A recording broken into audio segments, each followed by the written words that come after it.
Welcome to the Health Fix podcast, where health junkies get their weekly fix of tips, tools, and techniques to have limitless energy, sharp minds, and fit physiques for life.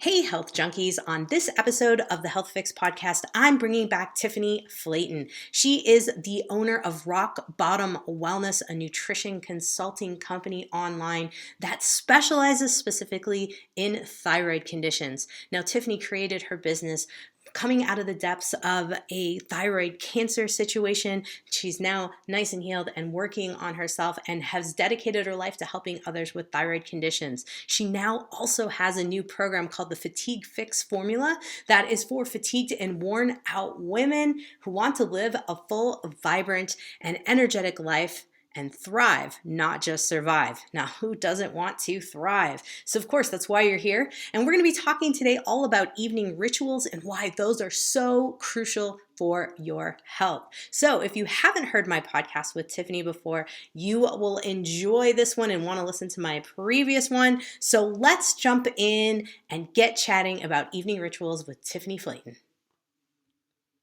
Hello there, health junkies. Welcome to another episode of the Health Fix. I have Tiffany Flayton back on. She is the founder of Rock Bottom Wellness, where she talks and teaches all about hypothyroidism and the connections to your healthy living and lifestyle factors. And today we're going to be talking about one of the big factors that I know that she is a fan of, and I caught it on one of her emails, and I was like, Tiffany, we have to talk. And so today, folks, we're talking all about the evening wind down routines and how important this is to your overall health and overlooked. So, Tiffany, how did you come to being like, I have to talk about this? Did you start working it into your life? Yes. So first of all, thank you for having me back on. I'm a fan of your show, so I appreciate you allowing me to come back on to talk about something that I feel is so important. And it doesn't matter if you have a thyroid problem or not, this is something that needs to be addressed. So I always was working on all the other things, my nutrition, my thyroid medication, going to my doctor's appointments, doing all those kinds of things to sort of maintain. But I didn't realize that my sleep was impacting so many other things. I just assumed that since I was in bed for maybe the right amount of hours, that was good enough. So I just decided to dig into that a little bit deeper. And I actually bought myself one of those Oura rings that, it's like the biohacking of your sleep. And I started to see huge patterns in what I was doing during the day and how that affected my sleep that night. And for the life of me, I'm having troubles with certain aspects of it. And I've been working on it for over a year. But we're not consistent with everything we do. Our life is not consistent. We have all kinds of stressors going on. I mean, this has been, a crazy couple of years for most of us. And, I realized that really took a hit for me with getting that sleep down. So one of the things I started to notice, and you don't have to get the ring to, the Oura ring to be able to identify this, because this is just how our body functions. So it applies to everybody. So I realized that I needed to find a way to calm down before I even put myself in my bed, at night. Mm-hmm. And so I just decided to really focus on a few things, and I did like one thing at a time. And so that's what I kind of recommend for a lot of my people that I work with all the steps that we're changing to improve our health. Sometimes it gets too overwhelming and then we don't do anything. Yeah. We just stop. So the first thing that I decided to do, because I noticed in black and white on my little app for the ring, was if I ate past dinner time, whatever that might be for some, I know some people eat later at night, but let's just say 2 to 3 hours before you actually go to bed. So if I ate within that window, for whatever reason, my sleep was terrible. Okay. It was terrible. I would wake up the next day not feeling right. I didn't get into the REM sleep, the deep sleep. I didn't get the hours of sleep. Everything was affected. And then that just keeps snowballing into the next day, and then the next day, and the next day. And then you're less active sometimes because if you have poor sleep, then you have less energy the next day. So then you're not doing the other things that are beneficial to you. Mm-hmm. So that was kind of the first thing. I started to really focus on it. I wasn't eating that much at night anyway, but I was doing, if I felt like it, sitting around watching a lot of Netflix over the last couple of years, I would, have a nighttime snack, and I hadn't been really doing that. So it absolutely affected how I was sleeping. So I quit that. Now, a little caution to that: if you have really, really dysregulated blood sugar in the form of, headaches and mood swings, and, maybe feeling nauseous if you're not eating after a couple hours or something like that, you might not be able to just stop eating after dinner. So you might need to transition into that. I don't know. That would be my recommendation on that. Absolutely. Absolutely. No, I think that's really wise. And what you eat too, obviously, it makes a huge difference, because a bowl of ice cream compared to maybe something a little bit lighter, like some berries, something of that nature, easier on the gut to digest. And based on, blood sugar issues, whatnot, maybe the berries have some nuts in there, whatever it may be. Like you had mentioned, yeah, sometimes you can see a little bit of struggle to break things down, but if the blood sugar is off, we want to be thinking about that. Now, I found that when I have poor sleep, a lot of times it will be like I am so hungry the next day. I end up like this ravenous little I feel like I'm like a bunny rabbit wanting to munch all day. I'm just like, can I get next to a squirrel or something of that nature? Have you ever found that with yourself or any of your clients too, that if sleep is not on point, then hunger happens too? That in the next day or even that night, sometimes, and I feel that for women, it tends to be, and I work mostly with women, I feel like it sort of falls in line with a time in their cycle. And I'm not sure if that's ovulation. I've never been able to pinpoint that for myself or for people I've worked with. A lot of times people have no idea what's going on in their cycle. So it hasn't been able to be pinpointed, but I think that that's part of it. And it could go to, blood sugar dysregulation. And maybe it was temporary because you're super stressed out or something, because we become less insulin sensitive the more stressed out we are. So that can be, elevated. Our blood sugar goes up at night anyway to kind of keep us being able to sleep without eating for 8 hours or 9 hours or whatever it is. And so it helps us to kind of power through that night. And so if we're dysregulated before we go to bed and then it's elevated a little bit anyway, it's just maybe could fuel that need to snack the next day. I don't know, or feeling more hungry the next day. So I don't know. I think it's tied to that hormone regulation too. From what I've seen. Absolutely agree. I would absolutely agree. If someone, just we'll touch on this quick, because I don't want to make it all about blood sugar, of course, more about the wind down routine. What would be an ideal snack for someone to have that does struggle with some blood sugar issues, or someone that might wake up in the middle of the night hungry and that kind of basis? I just wanted to quick get your opinion on that. What's your recommendation if that's like an ideal snack? Yeah, so I recommend that when people are starting to be able to shrink their eating window, and I'm not necessarily talking about fasting at this point, but to not have to eat after dinner time, if you're still needing something, I do recommend what you kind of mentioned earlier, like berries with maybe some heavy cream if you can tolerate dairy, or maybe even some heavy, making a coconut cream that's warm, it's soothing. You could even do with warm pears and cinnamon and some cream. The cinnamon might help with some blood sugar too, with cinnamon helping with that. So I do recommend things like that are smoother and more calming at night too.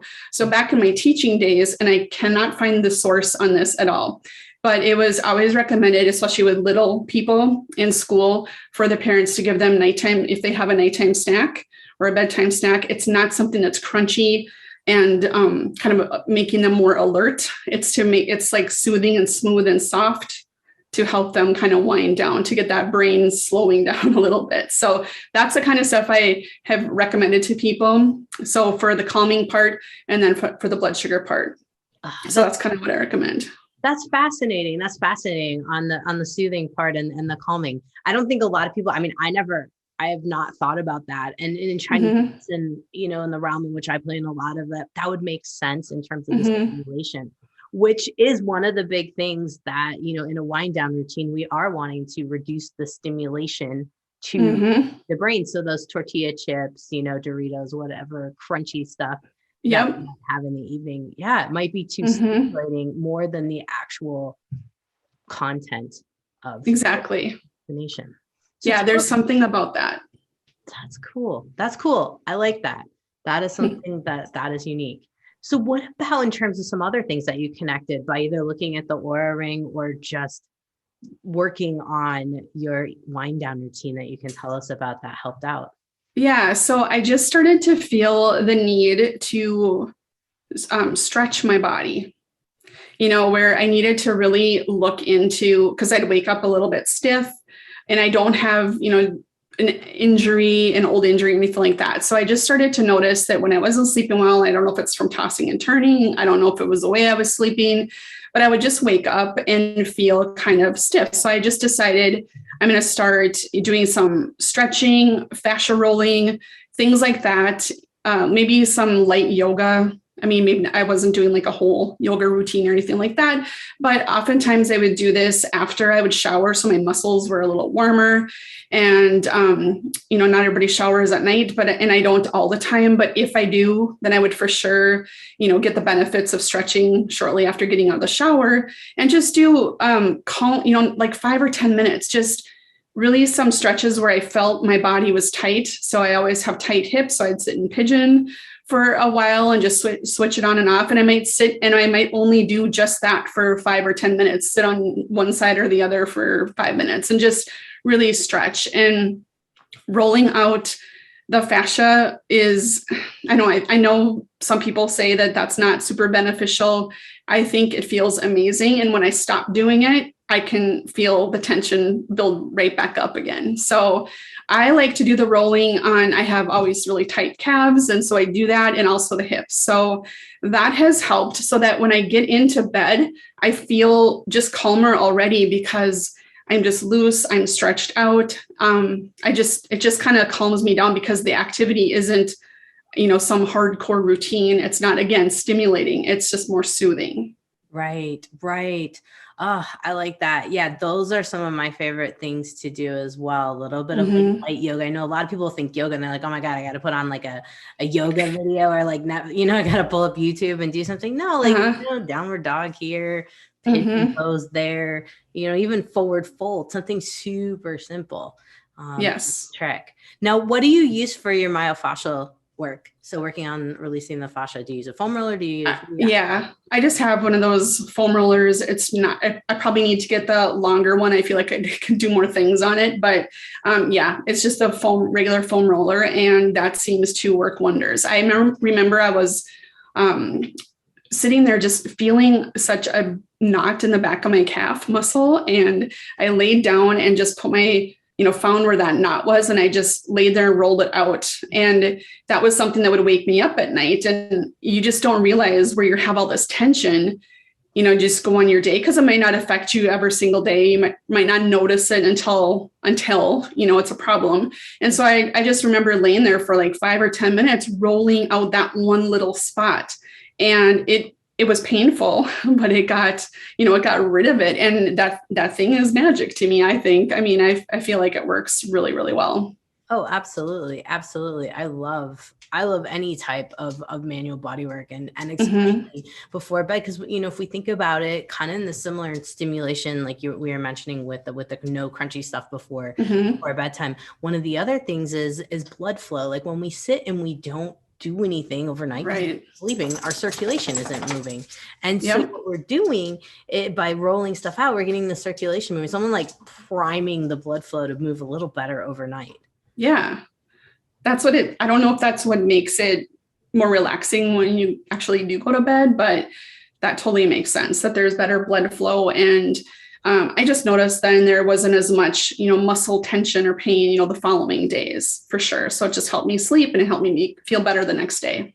Huge. I think most people, whether they like to admit it or not, have tight calves. And yeah. I mean, it's a common complaint that I hear from a lot of people waking up in the middle of the night. They're like, oh, doc, my calves, they're killing me. And yeah, we could talk about magnesium supplementation and things of that nature.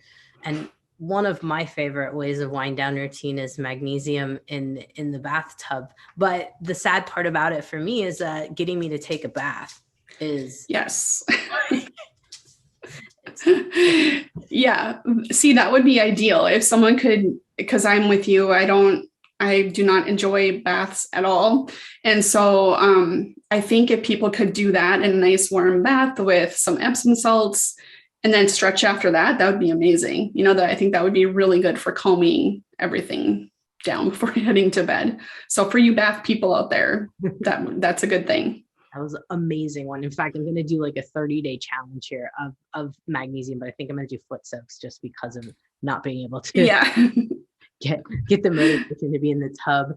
But right, it's a great thing. So what do you have a certain space? Because I always think about spaces, like a location to do my wind down in, since, there might be folks in the living room, there might be folks in the kitchen, the bedroom, wherever it may be. So do you have a dedicated wind down space, or where do you tend to do your rolling? Where do you tend to relax? I do. I have my closet. I do it in my closet. So cool.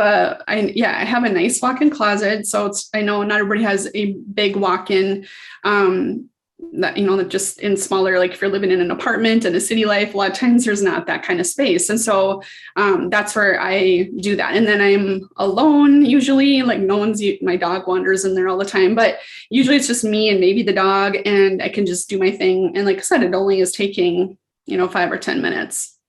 That's the important part. It's only a few minutes. Because I think a lot of people are like, oh my God, I have to like do another routine to add to the routine. Right. Build it.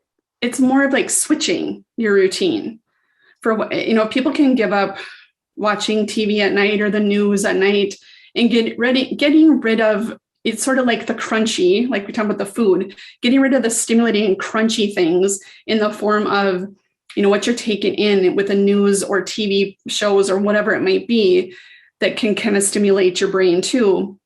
So instead of doing that, do the stretching, and that might be a little transition for people to be able to get to that point, because people just want to unwind at night and they just want to do their thing, and TV and Netflix and that kind of stuff is a big part of people's lives. And so that's what I would recommend. And I just have seen the difference in how I'm able to shut down and get better quality sleep because of it.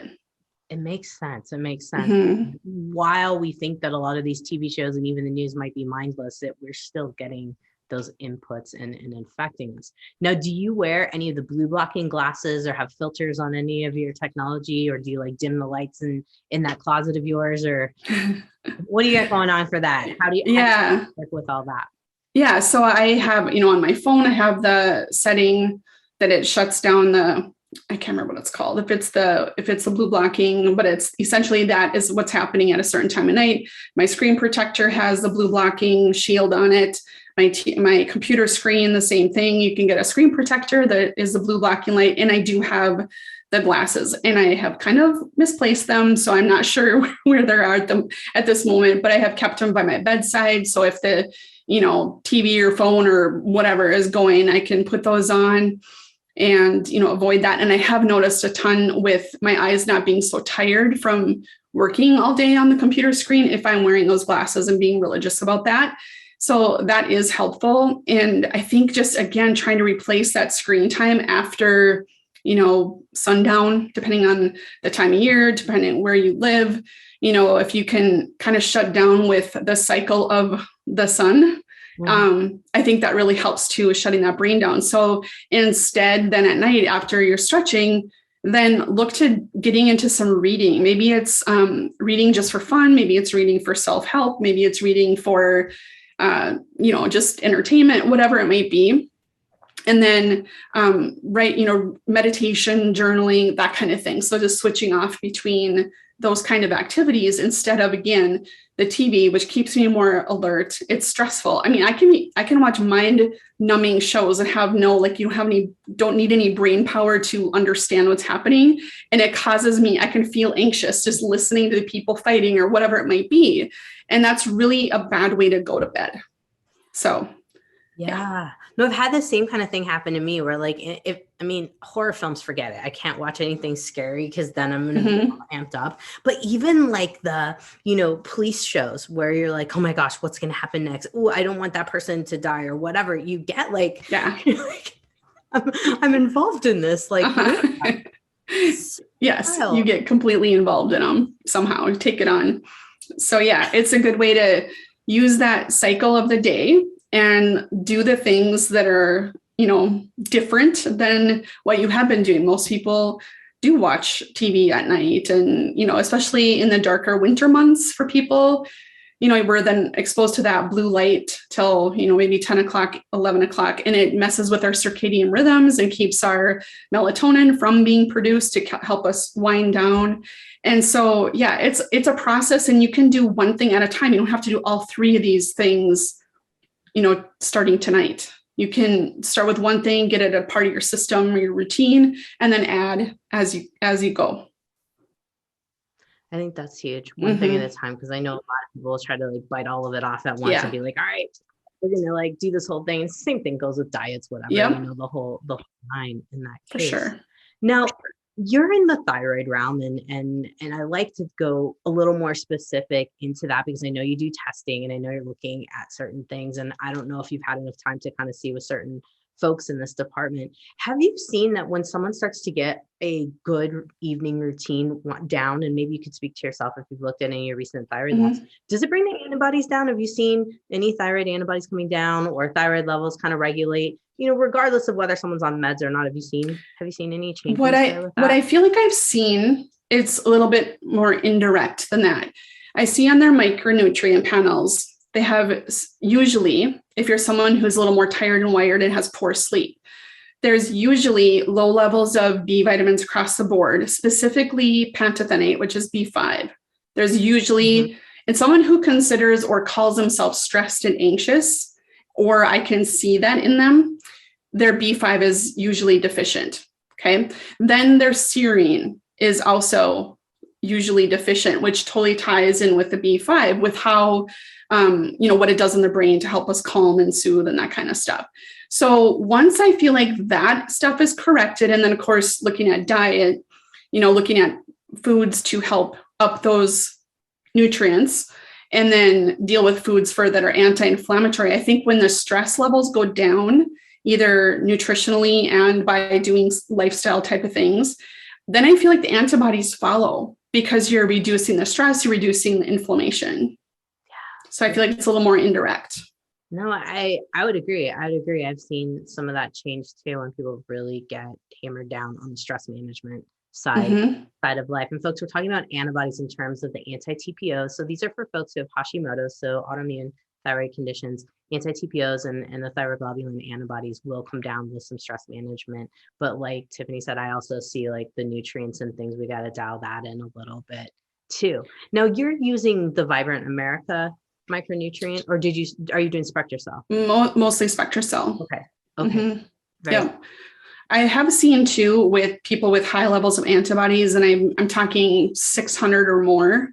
I have seen there's a tie between a deficient level of asparagine, which is an amino acid, and studies have shown that getting that level back up to normal helps bring those antibodies down as well. There's a specific tie with asparagine and thyroid antibodies.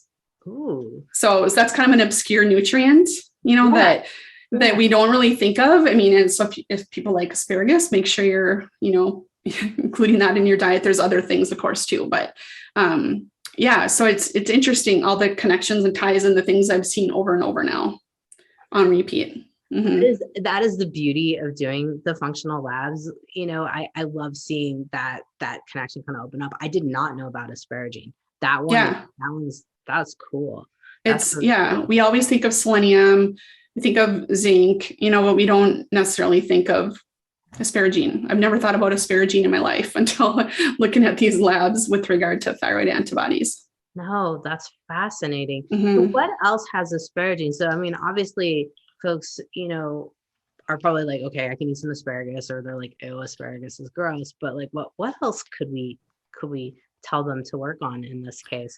I think some nuts and seeds, I think, are and that covers so many bases too with other nutrients.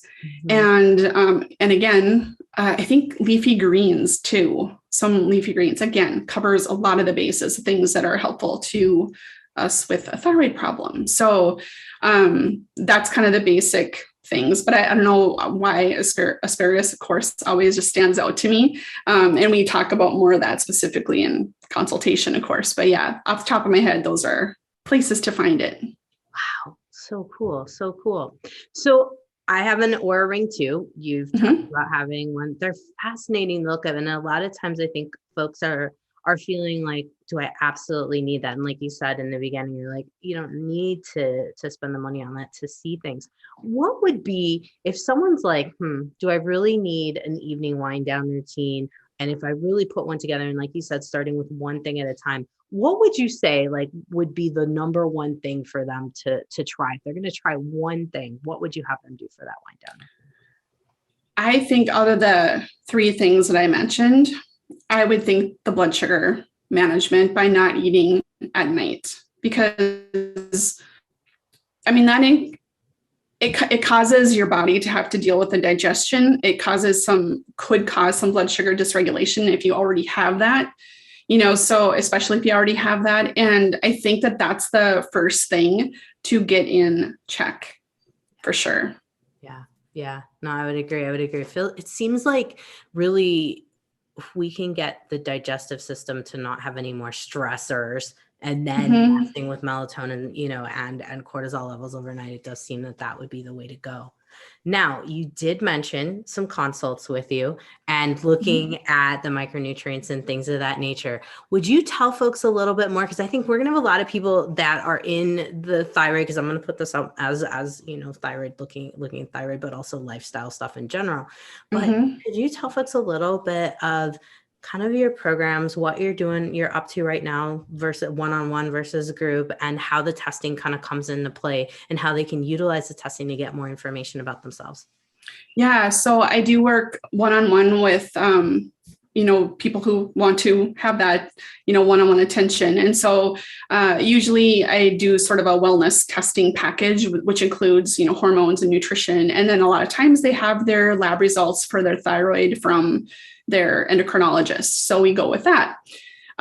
With my group program, I have one that's specifically for thyroid. And I shouldn't say specifically, it's called the Thyroid Reset Method. But honestly, whether you have a diagnosed thyroid condition or not, all the aspects in it that are covered in it support the body, even if you're just stressed, if you're tired. It's those things that we have to include: nutrition, lifestyle, and, mindset, and those types of things. Those are all included in that. And that's more like a group coaching, self-guided, but group coaching at the same time.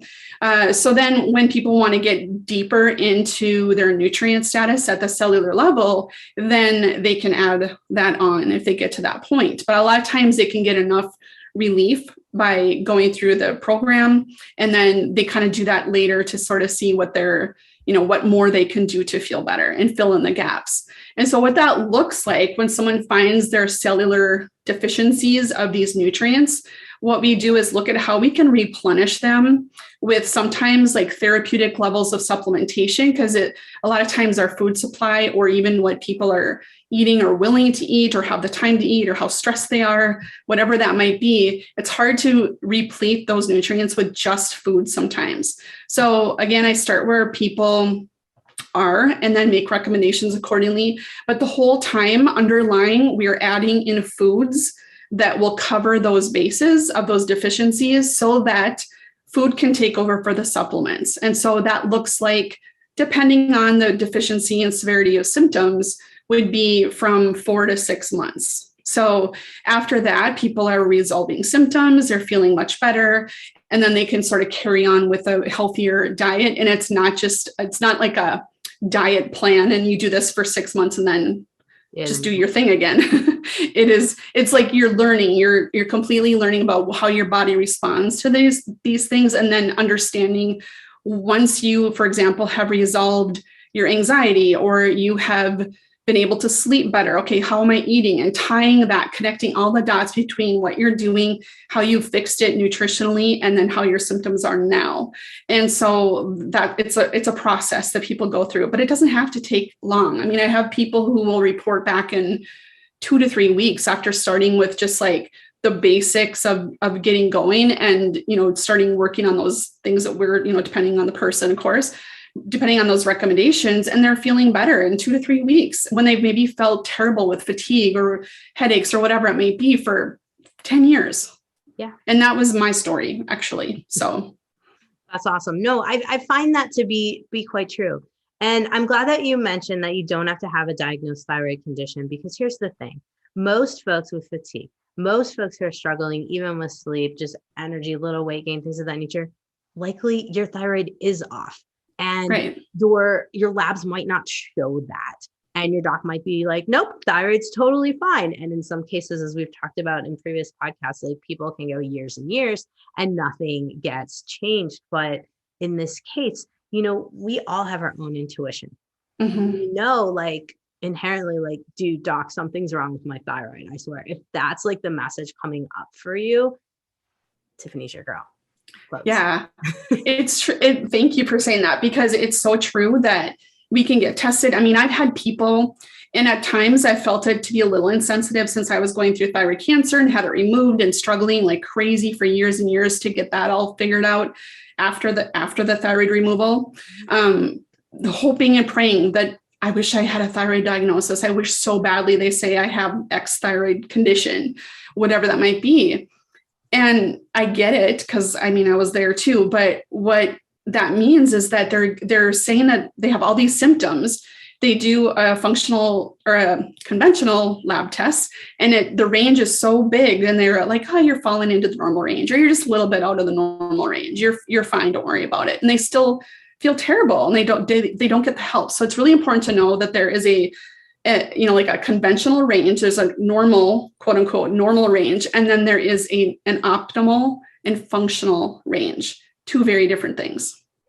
Absolutely. Absolutely. And this, folks, is why I bring Tiffany on, because I love to have people who are experts in this realm specifically, because there are so many people that come to me and they're like dying for a diagnosis of something with yes. their thyroid. They're like, doc, just please give me something here. And it's like, sometimes we got to dive deeper, because your conventional labs don't show things. And sometimes even the optimal and functional labs will be on, you know, just on the borderline, but this still gives us key information and kind of, you know, I guess what I'm basically trying to say is, like, there's key information, and how we really manage stress really does play into the thyroid as well. And so sometimes it might be a little bit of thyroid and adrenal. So the stress factor too, I'm sure you see that all the time. All the time. And the other factor, just looking at their nutrients and looking at key nutrients like selenium and zinc for thyroid, but there's also vitamin A that's an issue with regard to thyroid function. And so looking at all those pieces of the puzzle really helps to put a plan together for people so that they can, you know, start to resolve symptoms, even if they fall into the, again, air quotes, normal range. So maybe we'll get them back down into a functional or optimal range just by dealing with nutrients, for example. You know, it doesn't mean that you necessarily have to take medication or get on more medication or whatever. So there's just a lot of options before you actually have a completely dysfunctional thyroid. Yeah. Yes, absolutely. Absolutely. So folks, hopefully if you are wondering or in that realm, we've given you some hope that there are places to look and there's help for you. And Tiffany's definitely there to help you out as well. Her website, Rock Bottom Wellness, but also she has great emails, folks. By the way, I love being on her email list because the tips are just fabulous. So if you haven't gone over to her website, you need to go over there. So Tiffany, give us the breakdown on your website, when, you know, kind of what folks can do to just get in contact with you, sign up for your news, the emails. What else can they do to interact with you and your podcast too? Yeah, go to rockbottomwellness.com and you can see everything there. You can, you know, ask to download a freebie. It's for thyroid fatigue typically, but not, again, you don't have to be diagnosed with a thyroid issue to be dealing with fatigue. We all know that. So that was a way to get on my email newsletter, like Janine was saying. And then also my podcast. Yes. So because I changed the name of it, it's called Nutrition for Thyroid Health. That's the podcast. It used to be called Rock Bottom Wellness with Tiffany Clayton. So now it's Nutrition for Thyroid Health. So it's very specific to, again, all things thyroid, but we cover so many things in there that don't maybe seem thyroid related on the surface. So, so come and visit that podcast too. All right. There you have it, folks. You've got all the information on Tiffany and where to find her and how to get some more insight as to what to do for your wind down routines, but also what to do in the case of should you suspect that there's something up with your thyroid and you're wanting to turn things around and everybody's telling you you're normal. Yeah. She's your girl. Awesome. Thank you so much. I appreciate you on again. Thank you. I appreciate it.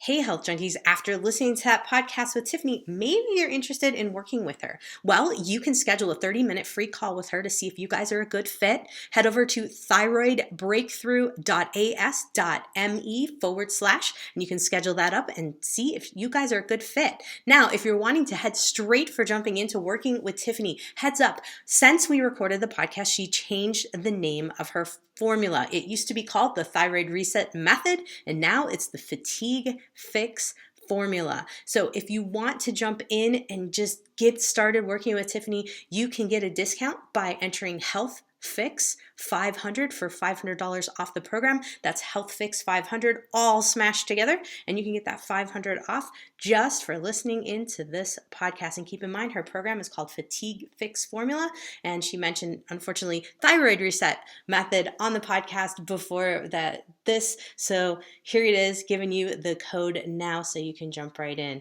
All right. Have a great day, whatever you're doing. Hey, Health Junkies, I've been getting a lot of feedback from the audience, and basically it seems that there are a lot of folks struggling with getting their hormones in check, losing just like that extra 20 pounds that just won't go away, and getting that fit body that you always desired. And so I decided, well, maybe I should create a course on this to help folks out, because one of the biggest factors out there that I just cannot stand about the fitness industry is that they're telling folks to just push harder, do more cardio, cut your calories, starve yourself, do keto, do that. And honestly, all that stuff I really think is keeping that extra weight on us, and especially as we get older, and it's keeping us from getting gains in the gym and keeping us from getting the results we want. So I listened and I created a course. It is called the Fit Physique Blueprint, and you can hear all about it. You can jump on a call with me and let's like chat and talk all about it. It's chatwithjanine.com. So chat with and then JANNINE.com. Let's sit down. Let's talk. Let's see if you're a fit for my program and how I can help you out. Alrighty, check it out. Hope to talk to you soon.